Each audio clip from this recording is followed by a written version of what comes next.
Sebelum kami menjawab tersebut atas pertanyaan panjenengan, perlu kudu digarisbawahi, dipahami dua hal. Pertama, yang namanya hablum minan nas, yang sering disebut akhlak istimaiyah, dan hablum minallah, hubungan langsung pada Allah yang disebut akhlak ilahiyah. Niki harus kita pahami dulu. Apa hablum minan nas itu? Itulah hubungan sesama manusia, artinya tidak menyangkut Tuhan sama sekali. Itulah yang sering kita lakukan sistem di dalam makom am. Makom di mana dikedepankan kita secara dalil akli, munculnya sebab akibat. Sehingga di situ di dalam hukum itu mewajibkan kita sebagai manusia untuk berikhtiar. Dalilnya nggih wonten. Aku tidak akan merubah sebuah nasib kaum jikalau kaum itu tidak mau merubah nasibnya sendiri. Ini kan ada dua keterkaitan. Berarti wajib hukumi menungso iku ikhtiar, usaha untuk menjawab itu. Yang kedua, hablum minallah. Ini enggak ada kaitannya sekali dengan urusan manusia. Langsung hubungannya datang Allah. Artinya apa? Ini tidak menyangkut masalah apa yang ada saya katakan tadi di dalam teori syariah. Ini karena makomnya ada nih makom khos atau khawasul khawas. Makom di mana hati sudah lepas dari belenggunya nafsu. Itu mengatakan begini. Heta sakliyane Allah yang disebut makhluk sifatnya kan gak iso opo-opo. Allahu khalaqakum wa ma ta'malun. Apa gerakan yang terjadi pada diri makhluk semuanya iku sebetulnya ada yang menggerakkan, yaitu Gusti Allah. Sadarlah kita di sini. Sadar. Kalau kita sadar di sini, maka apa yang namanya rizki iku wis dikodok Allah. Kapan ngodoknya? Qabla zamani azali, sebelum datangnya zaman azali. Zaman sebelum jenengan ada, itu sudah ada. Ini sudah ada. Terus bagaimana hubungannya dengan ketika saat kita di makom am tadi? Kalau tidak kerja mangan opo, lah ngoten nggih. Kalau nggak usaha makan opo. Secara akal benar. Secara akal nggak salah. Secara syariat nggak salah, bahkan itu diwajibkan. Tapi secara nakli atau secara ruhaniyah, hukum-hukum yang ada di hakikat makrifat tadi dikatakan menungso iku sifate la haula walaku quwata. Dia menepis, nggak ada hubungannya sebabnya kita itu ikhtiar usaha terus datangnya kodok, nggak mungkin. Bahkan di dalam salah satu makalah Ibnu Athaillah dalam kitab Hikam mengatakan doa itu, permohonan, ikhtiar, usaha itu nggak ada kaitannya sebab munculnya peparingi Allah, nggak ada. Kok bisa? Karena yang namanya kodok, ketetapan, peparing iku tekoni luwih dhisik lebih dahulu daripada datangnya ikhtiar atau usaha. Iki prinsipnya wong sing khos iku wonten-wonten. Makane nek wong loro iki ketemu mesti tabrakan. Mesti tabrakan. Terus piye amre gak tabrakan nanti.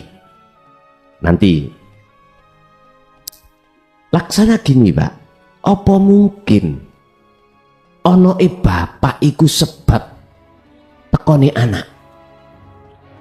Halo, kan nggak mungkin. Karena bapak itu datangnya lebih dahulu daripada anak. Mestine bapak itulah yang menyebabkan tekoni anak. Kodok iki sebab tekoni ikhtiar iku Pak. Tekoni doa, permohonan, ikhtiar, usaha sebab kodok. Sebab kodok itu sudah Allah tetapkan di zaman azali. Bagaimana mungkin perkara anyar iku sing ndadekno sebabe perkara lawas? Gak mungkin. Makanya pondok kula tulisi apa kok Kak baru Jaya. Kok tak walik Jaya baru. Jare sing ngembang-ngembang iku Gus munu PO base. Jaya kan sifatnya Allah. Qadim sama dengan qadim. Artinya saya harus mendahulukan pemahaman ilmu tauhid. Iki ilmu sing tekoni luwih dhisik. Lah, baru perkara baru anyat ya ilmu syariah. Makanya saya melihat kondisi anak-anak kita, Pak. Kami digerakkan untuk mendirikan pondok salaf yang berbasis pendidikan tauhid mulai sejak dini. Ini kami sudah siapkan fasilitas untuk anak ibtida, sanawi, aliyah. Sing wis tuwek ya wis ana ngene tuwek kono. Ya dah. Ini rencana kami akan mendirikan pondok salaf yang berbasis pendidikan tauhid mulai sejak dini. Kan anak segini misalnya tauhidnya tidak seperti panjenengan. Jadi ada la ilaha illallah, nanti kalau masuk sanawi la ilaha illallah anta wa ana. Jadi ketika saat keluar SMA dia siap menghadapi kehidupan yang model loboai. Tapi tetap di dalam tarbiyah itu kurikulum saya juga memakai kurikulum syariah. Nahwu sorofi nggih kedah kula ajarke, fikih, hadise, Qur'ane nggih tetep. Terutama nek anak sampean kecanduan HP ben iso waras dekek kono. Tak jamin lulus. Tapi mbuh nangisi. Gak ngerti. Tapi khusus niki kula programe putri tok dulu. Nah, sambil berjalan fasilitas kalau sudah selesai putra putri ngaten. Jadi nek masalah golek guru ilmu alat, ilmu fikih, ilmu hadis kewatah Pak kari nyakup ngoten mawon. Sing goleki guru ilmu hakikat itu susah. Tapi ya masih ada kok ngoten. Nanti kalau sudah siap kami launching. Terus sing pojokan tau gak bayar Kang Son koyo sing tuwek ndas ngono ya bayar Pak kan. Bayar. Terutama nih bayar. Lah kebutuhan dia makan sehari-hari, fasilitasi dia ya ada gurunya masing-masing. Ya wis apa kata nantilah Pak. Pokoknya sing penting gak berat ngoten mawon. Sama-sama jalan anak-anak kita juga ketika masa keemasan menghadapi masa keemasan itu siap hatinya itu tangguh tarung ambek nafsunya sendiri mekaten. Jadi bagaimana caranya sinkron antara usaha dengan kodok tadi, antara golongan am dengan golongan khos gini Pak, biar gak tarung ya. Sing waras kudu ngalah. Ngeten. Niki bisa dilakukan hanya golongan-golongan yang sudah mencapai pendidikan tauhid dari Rasulullah dan mengamalkan. Sehingga ketika saat jenengan iki melakukan hukum syariat berupa berdoa atau ikhtiar atau kerja sebagai kewajiban kita di dunia, hati sampean sudah lepas diri. Paham maksudnya?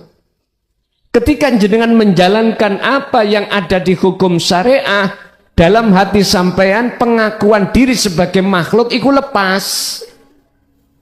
Terus sing muncul ning ati sampean iki yo gesang iki sing agawe. Ngoten lho, paham nggih? Berarti kalau seperti ini Bapak Ibu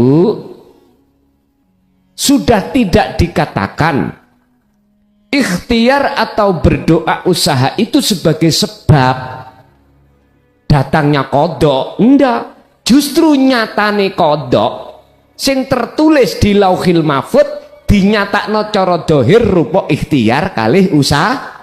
Lho wis dong wis. Jadi nggak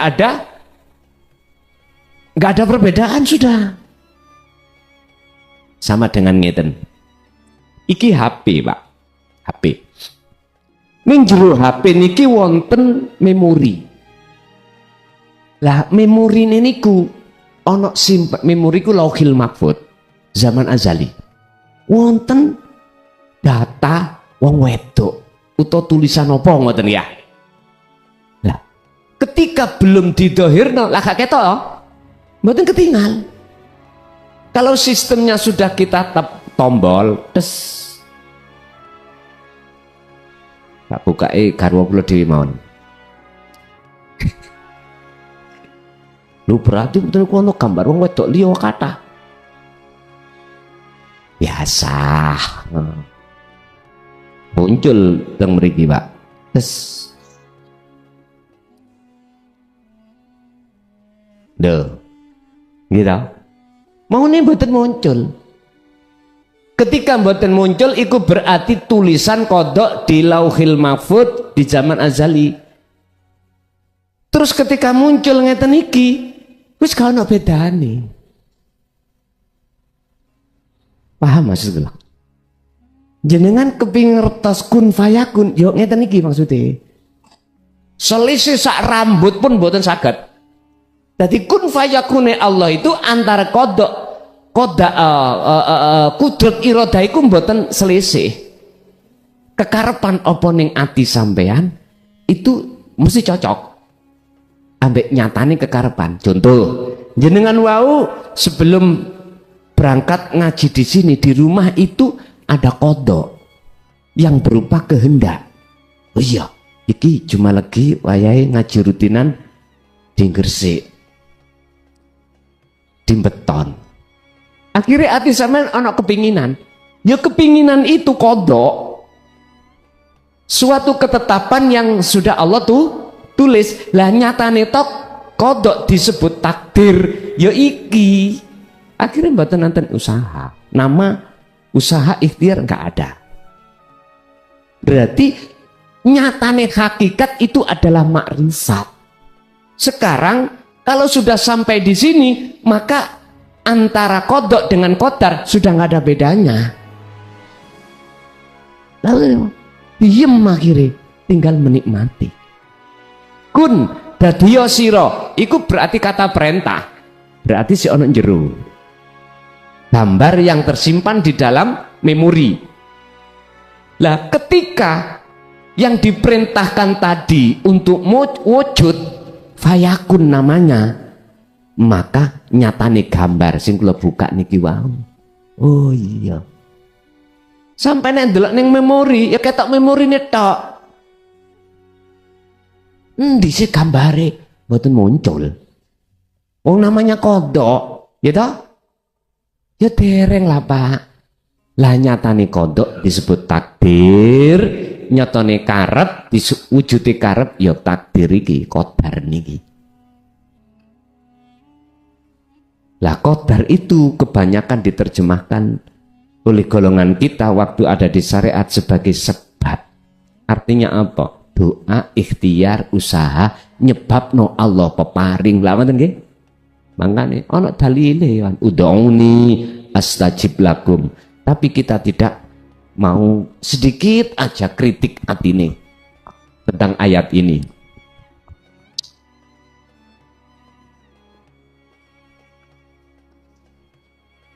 Ud'uni niki, Pak. Di situ ada ya mutakalim menunjukkan ya hadiah kepada Allah. Ya pengesaan pada Allah. Boleh tutup mencela nanti Manges. Kita yang ada di itu tidak tahu ada syarat yang disembunyikan. Apa syaratnya? Jikalau kau betul-betul mintanya menghadap terhadap diriku Allah, iku mutakalimnya, maka astajib, iku jawabannya, maka tak sembadani.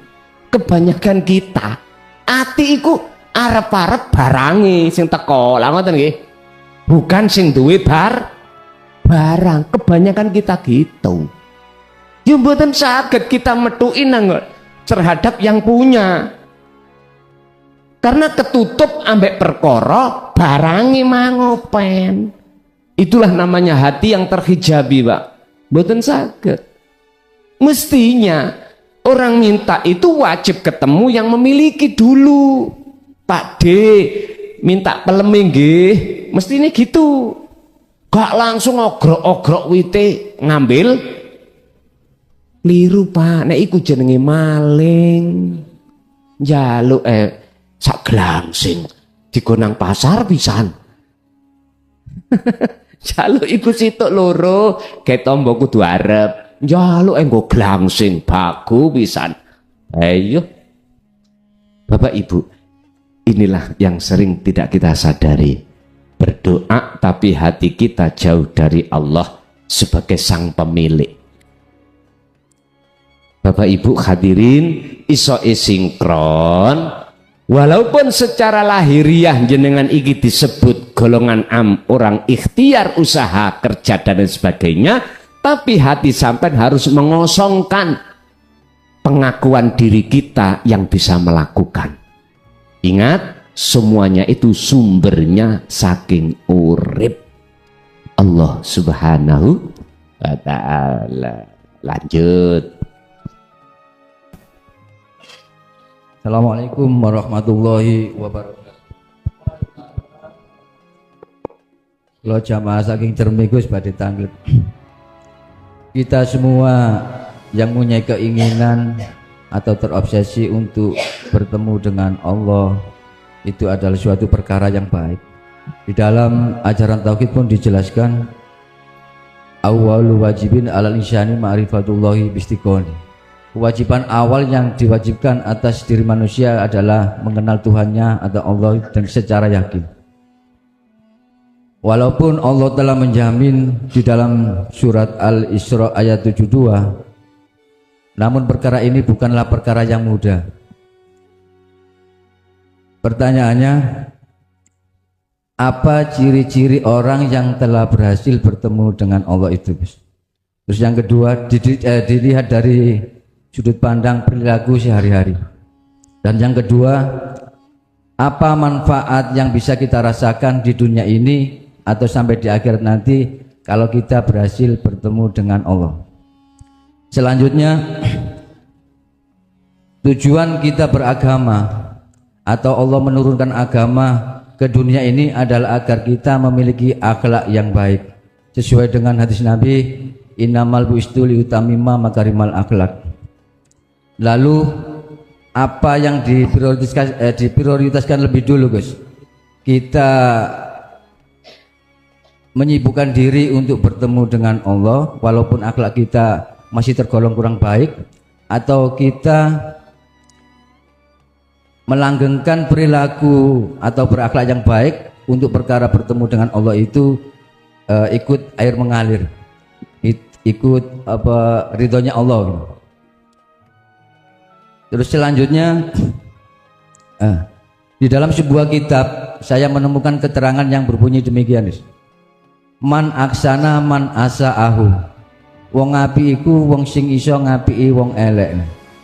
Nah, kelihatannya sepele tapi ini berat, Gus. Kita yang mempunyai niatan baik namun didolimi terus kita diam saja, itu juga sangat berat. Padahal Allah juga sudah menjelaskan dengan dasar innallaha thayyibuna ala thayyib. Sesungguhnya Allah itu baik dan menyukai perkara yang baik. Tapi mengapa orang yang berbuat zalim kepada kita yang menuju kepada kebaikan itu kok dibiarkan? Saya termasuk yang sering mengikuti channel Ponpes Jaya Baru di channel YouTube. Yang saya tanyakan pada kesempatan kali ini tentang persepsi ketuhanan. Di dalam suatu episode itu Gus Muglason pernah menjelaskan bagaimana sih Allah itu, atau sing ya apa sih Allah itu. Dijelaskan oleh Gus Muglason bahwa jarak antara keramik dengan atap ini yaitu Allah, atau jarak saya bicara dengan Gus Muglason ini yaitu Allah. Secara logika ini benar. Allah adalah zat yang maha segala-galanya, maha kuasa segala-galanya. Sebesar matahari pun yang di luarnya itu juga termasuk yang lebih besar. Secara logika pula ada muncul pertanyaan, Gus. Ini saya sebut awang-awang ya, mohon maaf. Bagaimana awang-awang ini bisa memberikan mudarat atau manfaat kepada kita? Penalarannya gimana? Mohon penjelasan, Gus. Demikian pertanyaan saya, kurang lebihnya saya mohon maaf. Akhirul kalam. Assalamualaikum warahmatullahi wabarakatuh.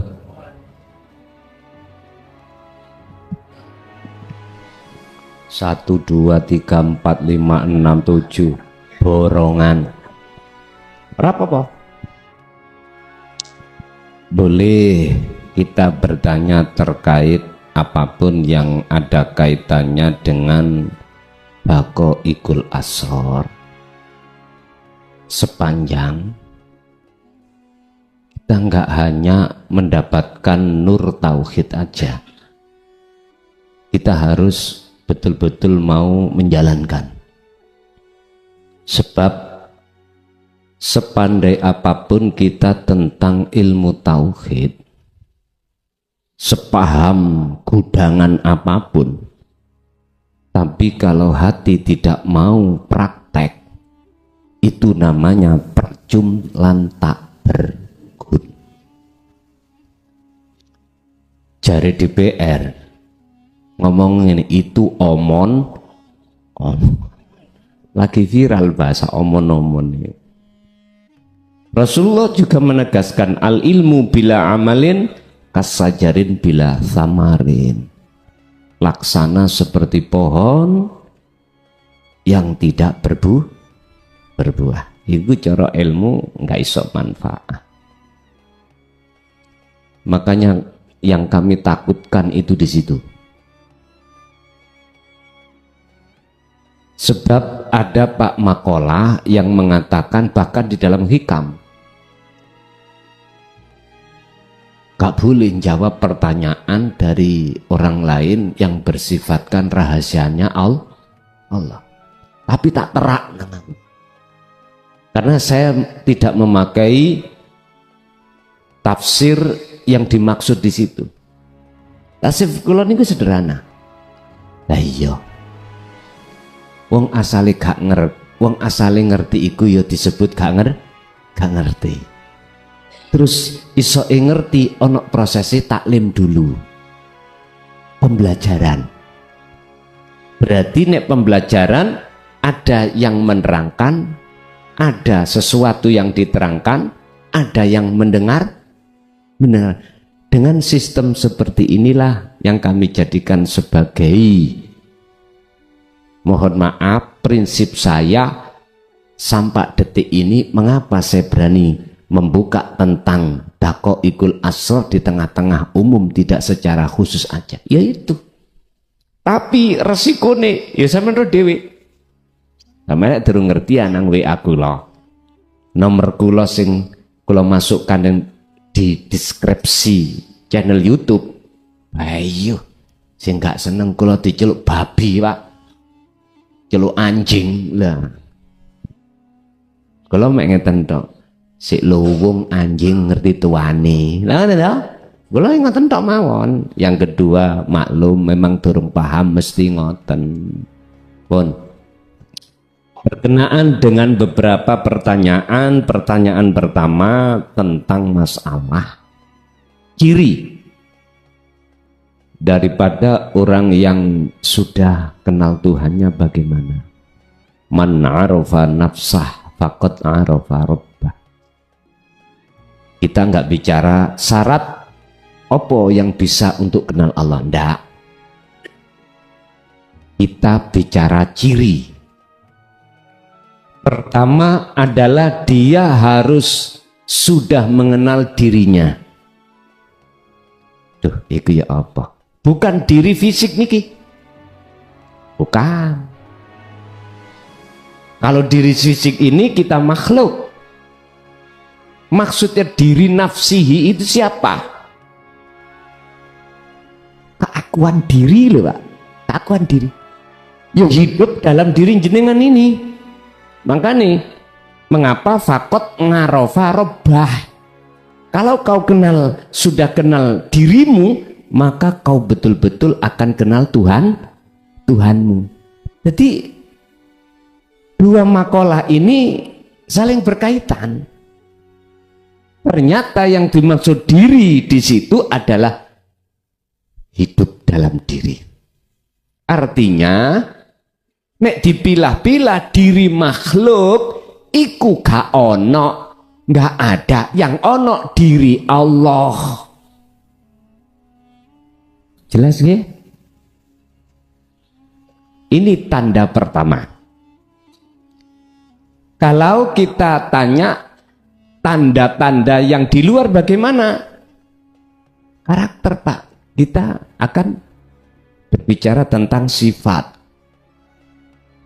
Yang tadinya sampean kali kula niki dereng kenal iku, ati sampean kali kula niki mesti nek ngadepi perkara apa wae, mesti iman yang ada dalam hati kita makhluk. Apa yang ada di dalam dada kita, aku nih makhluk. Iku wis mesti. Misalnya, sekarang kita bicara diri kita sendiri. Kita melakukan ibadah murni atau tidak murni, mahdoh atau ghairu mahdoh. Tanda-tanda kalau kita itu dikatakan sudah sampai kenal Allah Tuhannya wujudi, mongko jenengan ning dodo iki muncul bukan aku makhluk. Di dalam hakul basiroh ini jenengan ini apa? Nyataake muncul bergelora aku ni urip mang yaiku Allah Subhanahu wa ta'ala.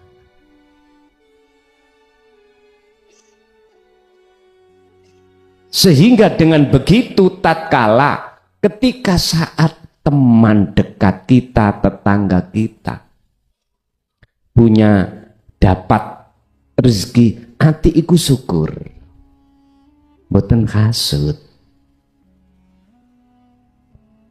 Melihat orang yang membenci kita, kita nggak benci. Itu salah satu karakter.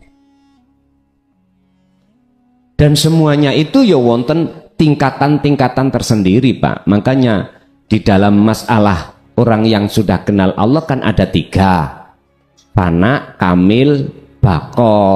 Ada ini. Jadi ono kenali ku mau isih dilut. Akeh ngaliye.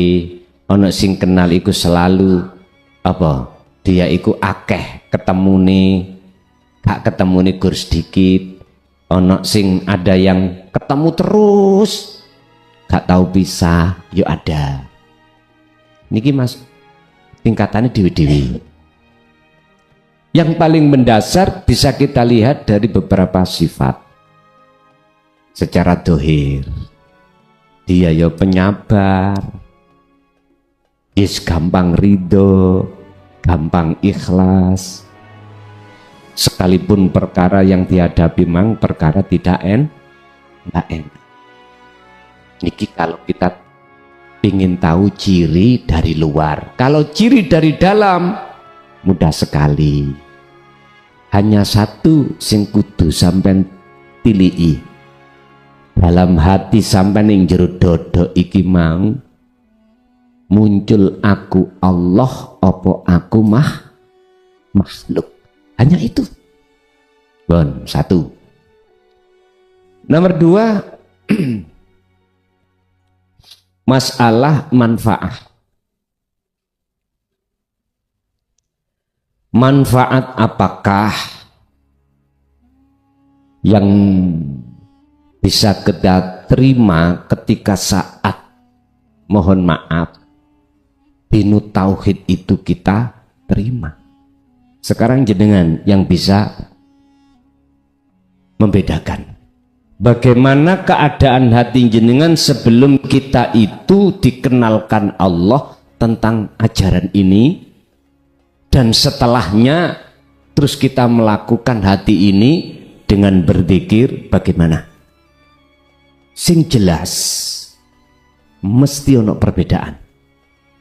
Yang tadinya kita kemrungsung Pak, ati nang babakan sakliyane Gusti Allah. Kalau sekarang kebalikannya. Surat Ar-Ra'd ayat 28 Allah katakan alladzina amanu wa tatma'innu qulubuhum bidzikrillah. Antenge ati, damene ati, ayeme ati, ukurannya itu tidak karena istri cantik, ya, dunya brono ukeh, bukan. Apa ukurannya? Bidzikrillah. Karena dia tekun untuk selalu ingat pada Allah. Yang ku maksud dzikir, ingat iki sadar lewat pangrasa yen sejatine kabeh perkara apa sing muncul dan timbul dalam seluruh makhluk, ati iki lho bisa ngraosake kehadiran Allah. Walaupun belum ketemu lho niki, iki disebut maqam muraqabah. Niku manfaatnya. Jadi kalau kita melihat dari makalah insyaallah 87 kitab hikam itu, jikalau kau sudah merasakan manis dan nikmatnya beribadah, itu tertanda ibadahmu itu diterima oleh Allah. Lah manis dan nikmatnya ibadah itu di saat jenengan beribadah hati iku khudur menyang Gusti Allah. Jenengan piyambak yang sangat beda. Yang nomor 3, apa maksud dan tujuan terkait agama yang bertauhid ini diturunkan di dunia? Walladzi arsala rasulahu bil huda wa dinil haq aidinut tauhid. Apa tujuannya? Ini Pak, tadi saya katakan setiap ayat itu sebelum Allah turunkan itu ada sebab. Contoh mengapa Rasulullah diturunkan ke bumi ini miturut Quran, karena banyak hati umat manusia dalam keadaan gelap gulita. Akhirnya Allah arsala mengutus rasulahu terhadap utusannya bil huda dengan membawa petunjuk, wa dinit tauhid dinil haq, agama yang mengesahkan Tuhan. Nah niki tujuannya apa? Yudhirahu ala dini kulli, untuk mengislahkan jiwa kita yang asalnya fitrah terus terjadi kotor, biar kembali ke fitrah. Cara bahasa kita agama Islam, yang asalnya Islam kita asal-asalan, ngapunten kan kata asal-asalan itu apa? Pokoknya imtithalul awamir wajtinabun nawahi, pokoknya meninggalkan larangan dan menjalankan perintah, tapi tidak melihat kondisi hati ini jauh dari Allah, biar nggak seperti itu. Nah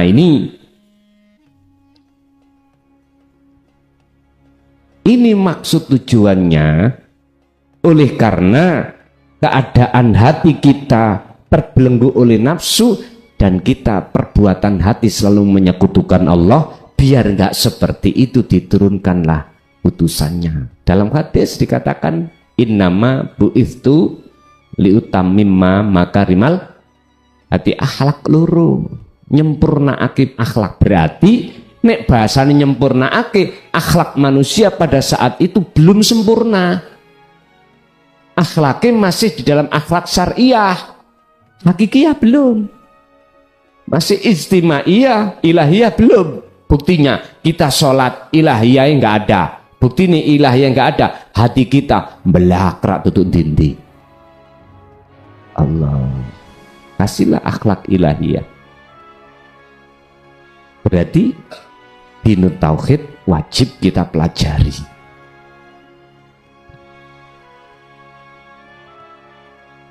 Apa yang diprioritaskan? Tolong ini bisa dibuka di antara dua hal tadi ya. Di antara dua akhlak apa yang Allah prioritaskan. Bagi kita ini, Mbak, kita harus paham tentang Al-Qasas 77. Mengapa Darul Akhirah di depan? Lalu walatan sana nasibaka minat dunia. Dunia kok dele nomor 2. Kenapa? Itu tidak jauh berbeda dengan lagu kebangsaan kita, kemerdekaan. Mengapa harus membangun jiwa dulu? Zaman sesepuh dulu kok tidak bangunlah badannya, bangunlah jiwanya, kok gak ngunu? Kok bangunlah jiwa terlebih? Ternyata para sesepuh dulu itu belajarnya kitab jenengan kitab kauniyah.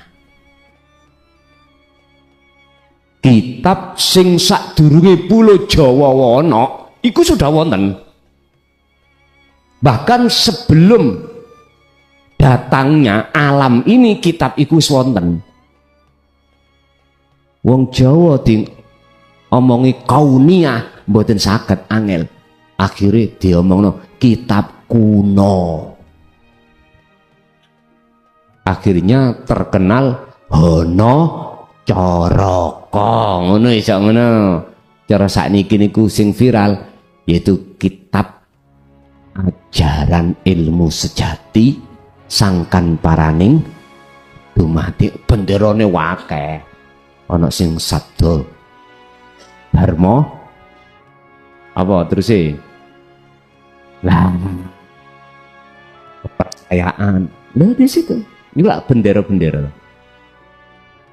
Cuman inti daripada semua ajaran di bendera masing-masing membawa kitab asal kuno, intinya mung situ manunggaling kawula. Nek cara Quran biwahdaniyah mengesakan Allah. Lah inilah risalah Rasulullah itu membawa risalah ini. Berhubung orang Jawa gak ngerti Arab, nek diurui Arab ilatih iku mangkaku-kaku kuno.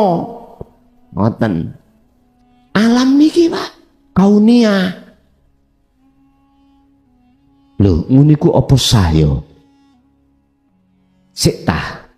Gusti Allah iku pahami ilmu bahasa Arab tok apa tah? Jawa gak paham Gusti Allah. Lah wis ngoten mawon. Gusti Allah biyen sampai sakniki sami mboten. Lah iya. Wis ngoten mawon. Gak usah bingung-bingung ngelokno gara-gara siji bahasa terus dilokno gak sah. Ya aja ngono lah, dulur. Ayo belajar arif kita itu. Sebab di tengah-tengah manusia itu kaumnya itu banyak beda-beda bahasa, banyak beda-beda suku. Ya Allah. Lah kitab kauniyah niku kula nggak ada niki ning omah. Tulisannya lucu. Nek asal kula tulis ngeten. Duka jenengan saged maca napa mboten?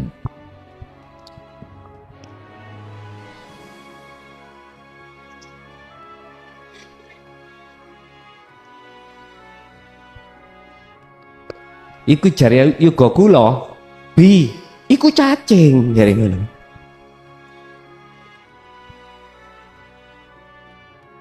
Mboten saged diwaca. Al-Qur'anul Karim iki dulu mboten enten sandangane asale. Mboten enten. Akhirnya ada istilah versi Usmani lah kan, disempurnakan akhirnya jatuh pada kita itu karyana itu. Lho iso diwaca alif pata'ah, alif katroi lah kan nggih. Lho, pena. Dulu datangnya enggak. Makanya Rasulullah mengapa wahyu yang pertama munculnya Iqra, bacalah. Karena itu kita belum bisa baca. Salah satu diantaranya gini Pak isinya. Ada seorang pemuda dan pemudi ketemu. Sebab podo senengi. Gak usah ngomong I love you. Guyu nih ikut tondo seneng. Liyo niku ayate ngoten tok Sinten sing saged nerjemahno? Mboten saged. Nek cara bahasa sakniki.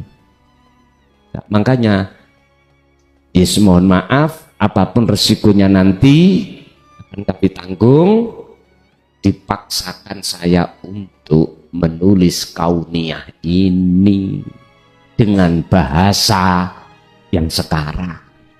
Ibarat sebelum Al-Qur'anul Karim itu ada wahyu Allah sing terjaga atas keasliannya, yang keasliannya itu disebut Al-Qur'anul Qadim. Terus Al-Qur'anul Qadim menelurkan namanya, mohon maaf, pertama adalah Taurat, Jabur, setelah Jabur Taurat, Injil, terakhir Al-Qur'an.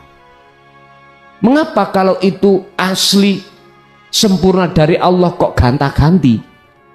Ternyata jawabannya ketika saat Jabur itu dinodai, maksud inti wahyu Allah disempurnakan oleh Taurat.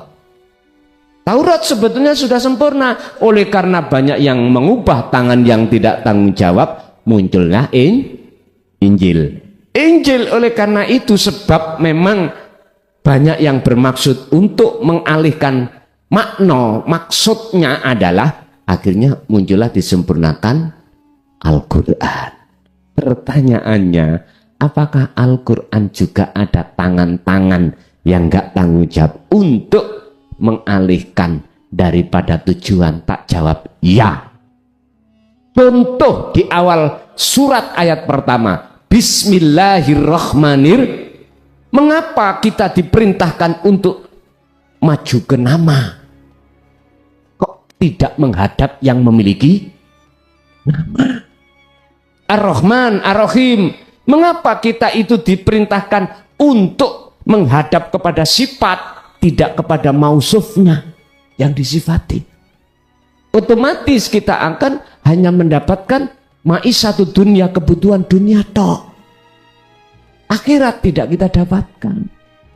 Akhirnya penuh karoma, golek duit gampang. Iki namanya sanjipa. Tahu sanjipa? Nipu. Penipu nomor piro? Piro 87.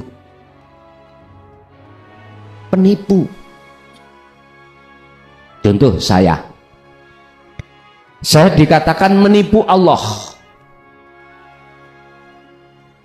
Wa makaru wa makarallah wallahu khairum makirin. Saya tidak sadar kalau Allah nipu ditambah jos terhadapku. Ngeten contoh. Lewat ilmu ini yang telah Allah berikan ning jero dodoku iku tak akoni ilmuku. Terus tak sampaikan terhadap jenengan. Saya tidak bicara masalah bisaroh, tidak bicara masalah bayarane. Enggak pernah bicara seperti itu. Tapi di dalam hatiku ada pengakuan bahwasanya ilmu adalah ilmuku. Terus mengukuhkan terhadap jenengan, kuwi kudu sadar sing ngajarno iki iso sing ngajarno aku. Loh iki berarti aku nipu Gusti. Wis. Gak ngomong masalah duit padahal. Apa maneh ngomong masalah bisaroh. Lah ngoten nggih. Kula sering Pak ditanya dulur-dulur sing wonten luar daerah ngoten. Gus pinten sih bayarane ngajiku Biar kula niki alasane ben engko cek gak salah paham ngoten. Nek masalah ngoten niku dulur, jujur mawon. Ojo maneh ngomong bab masalah ngono. Pengakuan diri ngilmu iki wis aku nipu Gusti Allah kok. Halo. Apa maneh bicara masalah Allah? Ketemu piro? Ketemu piro? Akhirnya tak jawab ngene, wis apa cari Gusti Allah? Yang ngoten tok. Kok niku jawaban terakhir. Kulo diduwes ngeten-ngeten. Mosok Gusti Allah pernah bandrol lah. Halo? Ya wis. Kalau kita berani bandrol berarti ya wis wani nipu. Iku yang disebut sanjipak. Pun lanjut. Berarti yang diprioritaskan dari beberapa ajaran ini awwaluddin ma'rifatullah. Berikutnya, jikalau orang yang dikatakan bagus itu berarti orang itu harus membagusi orang lain. Tapi mengapa ketika saat kami belajar untuk membagusi orang lain, justru orang lain itu mendolimi aku? Jawabannya sederhana. Karena orang lain ikut durung tahu pangerani, wis titik ngoten tok. Nek wis pangerani mboten, Pak. Mboten.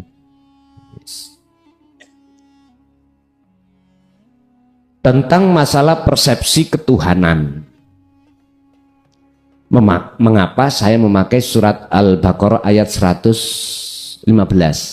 Fa aina ma tuwallu fa thamma wajhullah. Jikalau kau ingin tahu wujudnya Allah, lak gini dah Allah. Lak gini dah. Antara sampean kali kula, ya niki, lah ngoten dah. Sebetulnya itu untuk mempermudah jenengan.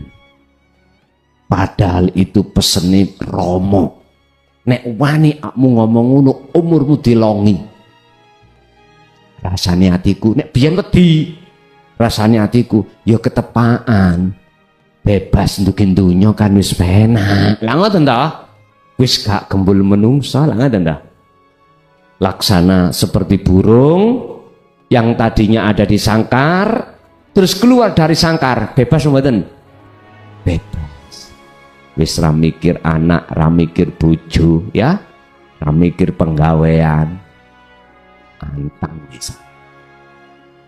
Niku memang sing digoleki. Orang-orang yang sudah makrifat billah sedoyo jenengan ati mesti rindu tentang itu. Rindu. Bukan takut, malah rindu. Beda zaman sampean kali kula ada di Am. Yang paling ditakuti adalah kematian.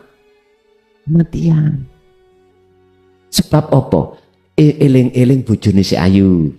Nah, si nom. Eling-eling sampean masih banyak pertimbangan enak intunya, padahal itu Pak fi sudurin nas alladzi yuwaswisu fi sudur iku bisikan tiupan nafsu. Akhirnya kita lalai pada Allah.